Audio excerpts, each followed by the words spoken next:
Howdy folks, and welcome back to Mingles with Jingles. I wanted to start off this week with some news that I've just heard from the development of Elite Dangerous.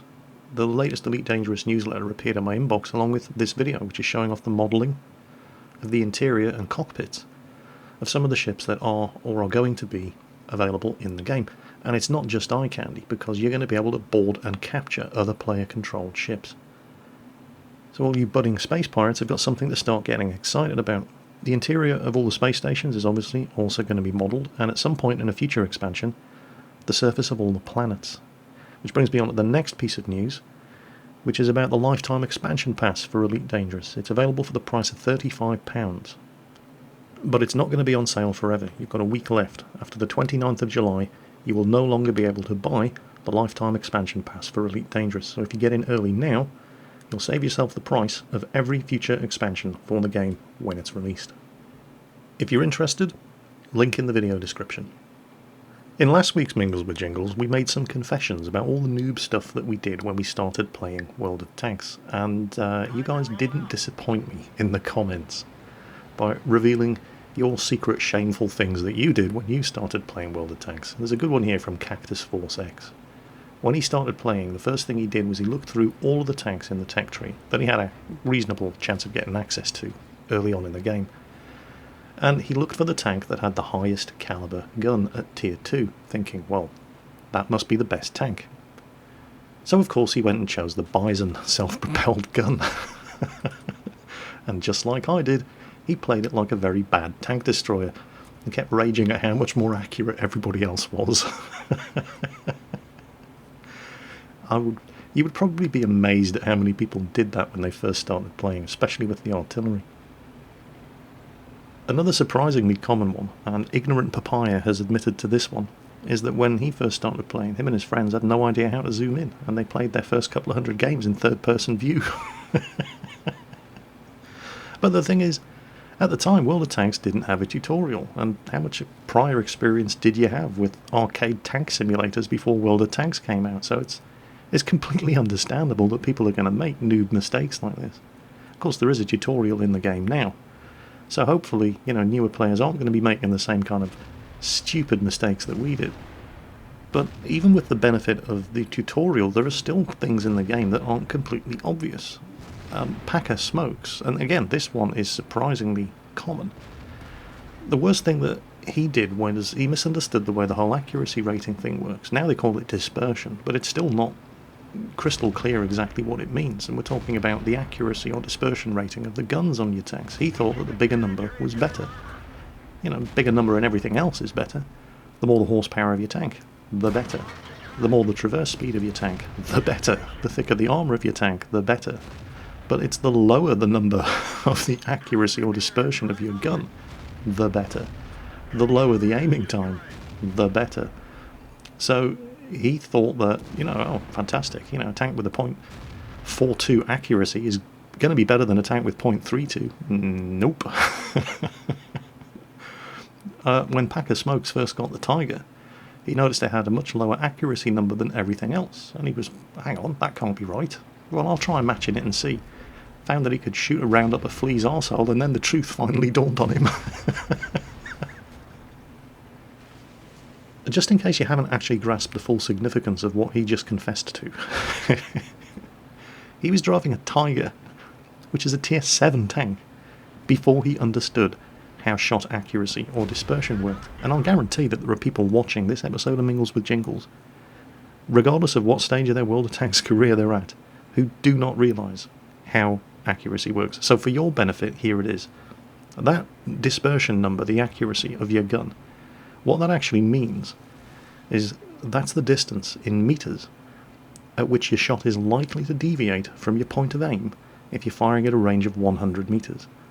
So if your accuracy or dispersion is 0.5, at a range of 100 meters, your shot is liable to miss the target by anything up to 50 centimeters or half a meter. At 200 meters, that becomes a whole meter. At 300 meters, it's a meter and a half, and so on and so on. So the lower the number, the better, because it means that your shot is liable to miss the point of aim by a much smaller factor, and that's why shot accuracy or dispersion, lower number is better than higher number. How many of you watching this video still didn't realise that? There's got to be somebody. Celtic Dude actually didn't know that you had to resupply the ammunition on your tank, and he didn't see that tick box that you get in the garage to resupply ammunition automatically. And he actually played, he estimates anything up to 30 games, raging that he couldn't fire his gun before he figured out how to reload his ammunition. Now, I have to confess, I'm sitting here laughing my ass off at him, and I'm sure you are too, but at least he was brave enough to admit it. And let's be honest here, how many of us have actually gone into battle with no ammunition loaded on our tank before? I know I've done it. Oh, that's fantastic. I'll salute your bravery for admitting to that one. Paul J. Isker had played 14,000 games of World of Tanks. He'd actually completely unlocked the French heavy and medium tank line. He had a Batchat and an AMX-50B in his garage, both Tier 10 French autoloaders, before he realised that you could press the C button to reload your autoloader magazine. He'd been swapping his ammo load in order to force a reload. Man, it took balls to admit that one. For some bizarre reason, Evan Strack thought that you weren't allowed to mount coated optics on a tank unless you already had binoculars fitted. I think he thought that the coated optics were a modification for the binoculars, so no binoculars, no coated optics. He must have spent a fortune on light tanks before he realised. Moonhawk the Pirate made the classic mistake of believing everything that he saw on YouTube. Now, he didn't say which YouTuber it was, but apparently somebody had put a troll video up, and in this troll video he was telling everybody that the best thing that you can do right at the start of a game is, as soon as the game starts, check if team damage has been enabled, turn around and shoot the nearest teammate. Yeah, he fell for that one. You can imagine how popular that made him in low-tier games. And it goes a long way towards explaining some of the retarded behaviour that you see going on in low-tier battles. I should just point out that in Moonhawk's defence, he was very, very young at the time. Another unsurprisingly popular one, this one was admitted to by Nabael in the comments on last week's Mingles with Jingles, was ammunition choice. When he got his KV-1S, the first thing he did was he looked to see which ammunition for the 122mm gun did the most damage. And so, of course, he loaded nothing but high explosive. Because he had no clue how the armour mechanics worked. Now, you can forgive somebody doing that at Tier 6 in a KV-1S, but when you still see them doing it at Tier 9 and 10 in your random battles in World of Tanks, you start to wonder if anybody is ever going to discover intelligent life on Earth. Last but by no means least, Australian Gaming Army says that the dumbest thing he ever did in World of Tanks was to try to give the M3 Lee a chance.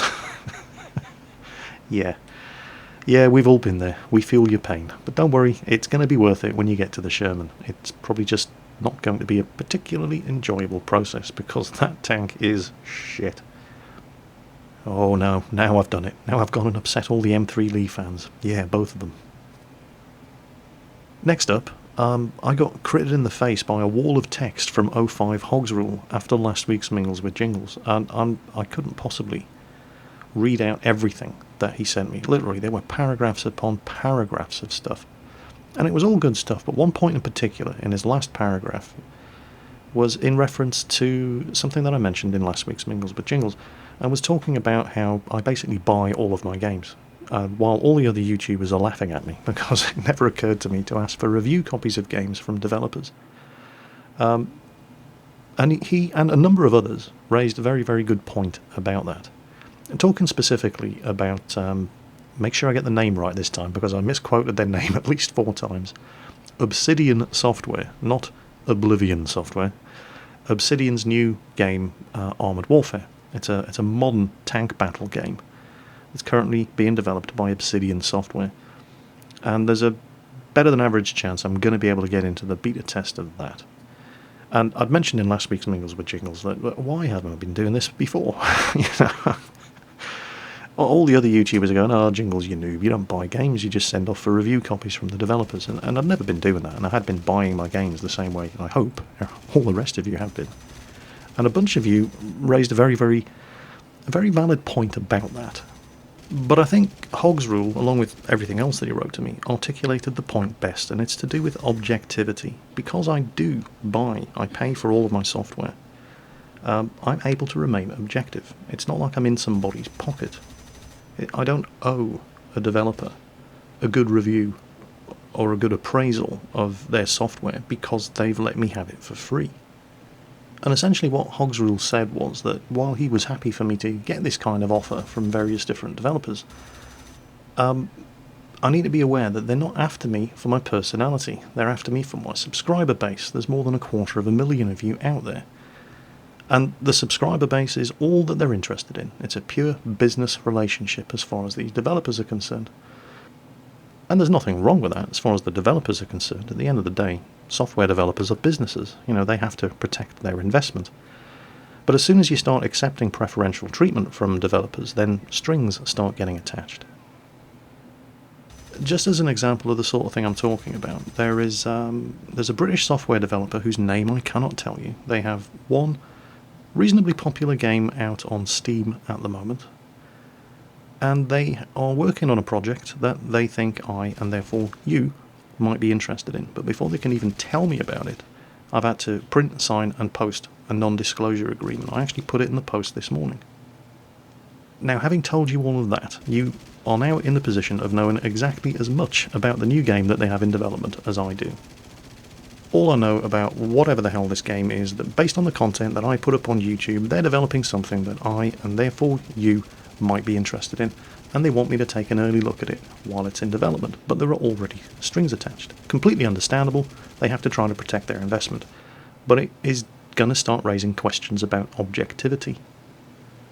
And the weird thing is, I have actually been approached by a number of software developers, all in the same relatively short space of time, very recently, offering me early access to this, and access to the beta test of that, and sign a non-disclosure agreement, and come along and have a look at this, and so on, and so on, and so on. It's as if once you hit 250,000 subscribers on YouTube, you pass some sort of threshold and suddenly start popping up on the radar of all these different games developers. And it's great, that I'm getting the opportunity to possibly show you stuff that nobody else is going to be able to show you. But the suspicion is always going to be there that if I do get early access to Game X, or access to the closed beta of Game B, or have a look at pre-alpha development of Game Y, that if I give a positive view of whatever it is that I'm looking at, the suspicion is always going to be there that I'm only saying nice things because I'm in the pocket of the developer. Because this is all being handed out to me. Not because they like my personality, as Hog's Rule 05 said, but because I've got the subscriber base. Up until now, I've been able to say what I like about what I like, and you know that I'm being absolutely honest about it, because I've had to pay for access the same way everybody else had. I don't owe anybody anything. As soon as I start accepting stuff for free, that starts to raise questions.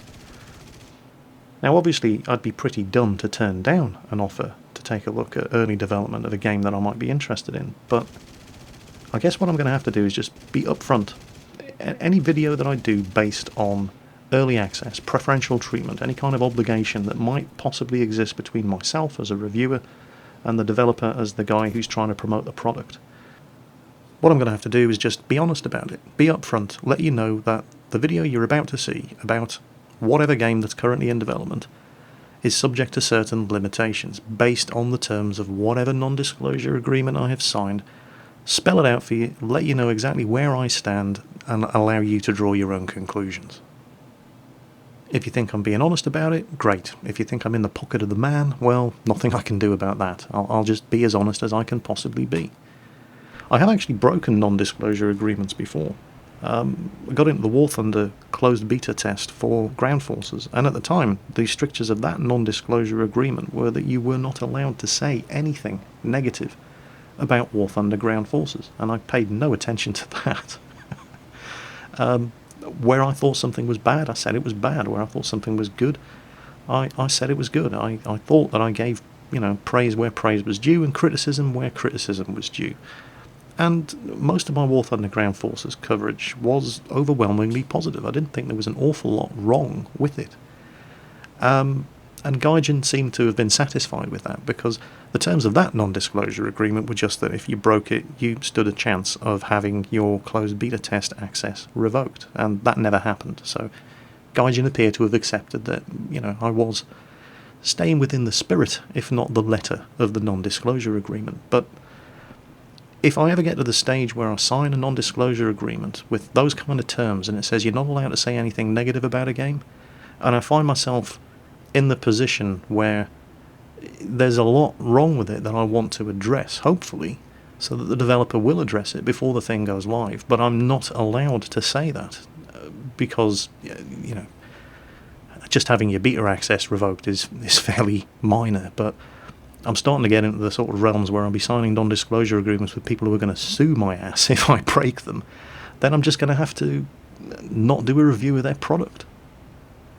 So, that's basically the deal with you guys, my subscribers. I figure the best thing that I can do is, while, taking advantage of these kind of offers from various different developers wherever possible, because I'd be a fool not to, but if the strings that get attached to these deals are so restrictive that I end up not being able to say anything bad about whatever it is I'm being offered a look at without getting my ass sued into the Stone Age, then I'm just not interested.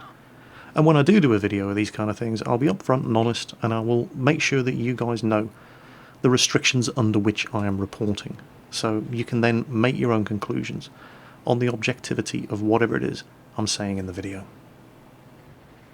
Anyway, moving on to the next subject. I don't know if you guys have been keeping up with the various different developer blogs and question and answer sessions from World of Tanks. If not, I do highly recommend you pay a daily visit to For the Record. It's a World of Tanks blog run by Silent Stalker from Czechoslovakia. Sorry, the Czech Republic. Oh, I'm showing my age again. It was Czechoslovakia when I was growing up. It's the Czech Republic now. But he runs a fantastic blog, gets a lot of insider information to do with World of Tanks. And Marty30 has asked the question, Jingles, what do you think of the new spotting system in World of Tanks, and how is it going to affect gameplay? And if you haven't been following the various different developer diaries or reading the Q&As that Silent Stalker puts up on For the Record, you will probably have no idea what Marty30 is talking about, and it's actually quite significant. First, of course, you actually need to understand how the spotting mechanics work, and I'm not talking about the camouflage mechanics in World of Tanks. I've spent more than enough time in the past talking about the camouflage mechanics.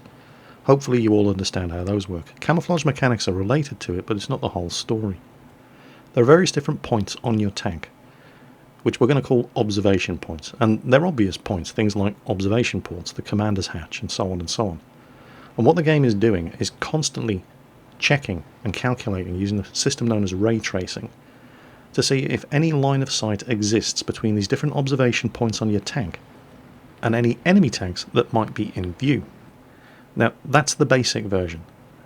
It's actually slightly more complicated than that, because the physical 3D model of your tank, it's not just a physical representation of your tank on the battlefield, but as well as all these observation points on your tank, like the observation ports themselves, the commander's hatch, any place where somebody inside the tank could be looking out, there are also various different markers on your tank that indicate where your tank can be spotted from, and they're all over the tank. And these are the points that the ray tracing system is trying to spot when the game is trying to actually work out whether a tank has been detected or not. And then, of course, it takes into account things like camouflage, any concealment that exists between you and the target, and so on and so on. Is the tank moving? Has the tank just fired its gun? All sorts of calculations that are being made multiple times per second before the game decides, yep, you've spotted that enemy tank, and actually places him on the battlefield for you. Well, this is all going to change quite significantly.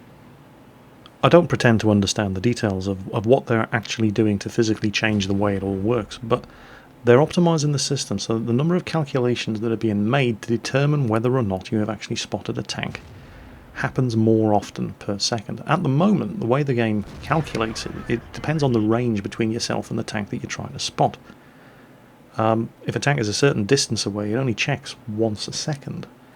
as the tank gets closer and closer to you, it starts calculating more frequently until when the tank's within 100 meters, it's calculating multiple times per second.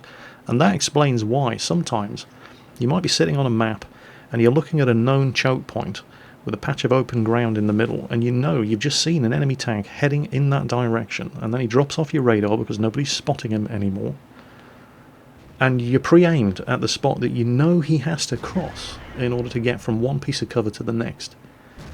And you're aiming, and then he suddenly pops up halfway across the piece of cover, and it's too late to shoot at him. He's already made it to the other side before you see him. Well, that's because he's so far away that the game is only running these calculations to check whether or not you've spotted him once every half a second. And so you see him, but it's too late. Well, that's going to change. Perhaps more significantly, and one of the most simple things that they're doing to change the system, is they're actually putting a detection marker on the end of your gun barrel. At the moment, you can sit behind a bush with your gun sticking out through it and not be detected, at least until you fire the gun. Well, that's going to change, and that's going to catch a lot of people by surprise. There's going to be all kinds of crying from tanks with particularly long gun barrels, like the AMX 5120 or the Panther with that exceptionally long-barreled L100 75mm gun. Just having the tank behind concealment isn't going to be enough anymore. If the gun barrel's poking out of the bush, you're going to get spotted, you're going to get shot at. Now, I don't know exactly when this change is coming, but it's going to be relatively soon, and I'll do my best to warn you of it before the patch containing this change rolls out, so you don't end up embarrassing yourself by accusing people who are using wall hacks when all they were doing was just shooting at your gun barrel. So, yeah, changes to the spotting mechanic in World of Tanks, and about time, in my opinion, because I've lost track of the number of times I've been sitting there aiming at a spot where I know a tank is about to pop out, and I don't see him until he's halfway into cover on the other side, purely because he's so far away that the game's only calculating spotting checks once every half a second, or even once every second.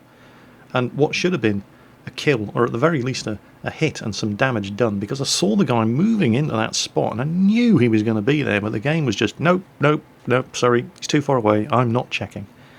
And it costs you damage done. So it's great news that they're actually updating and optimizing the spotting system, and I think it's it's fantastic stuff.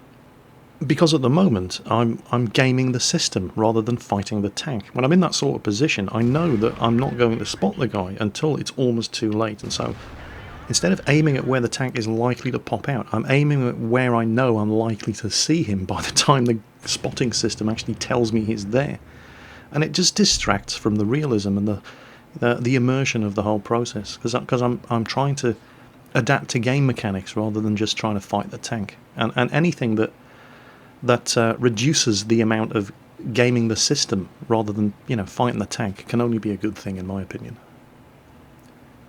Well, the next thing I wanted to talk about, and this was a fantastic suggestion from the comments of last week's Mingles with Jingles. This was from Gunther L1, and he came up with the idea of doing an awards ceremony, an annual Bohemian Eagle Jingles prize giveaway for the very best of the best throughout the course of the whole year, games that have been featured from the replays that you guys have sent in here on my YouTube channel. I think this is an absolutely fantastic idea. Now, I haven't given this a massive amount of thought. I've literally just read the comment on last week's Mingles with Jingles, and so there's a bunch of things I need to know from you guys. First and foremost, however, I need to say that this is going to be World of Tanks only. My apologies once again to the War Thunder community out there, but there is not a massive amount of stuff I can do for War Thunder because of the limitations of the War Thunder replay system. So it's going to be World of Tanks only, but what I need to know from you guys is a bunch of things. First and foremost, what are we going to call the award?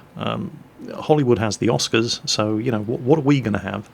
Secondly, what categories are we going to give awards for? Best platoon game, best comeback, most damage taken. It's over to you. What do you think the awards should be given for, and how are we going to do it? My initial suggestion would be I review all of the games that I featured on the channel in the prior year. I come up with a shortlist and I get you guys to vote on them. But if you have a better suggestion, let me know in the comments. And on that bombshell, it's always nice to end on a high point. That's it for this week's Mingles with Jingles. As always, folks, take care on that battlefield. Watch your six, and I'll catch you next time.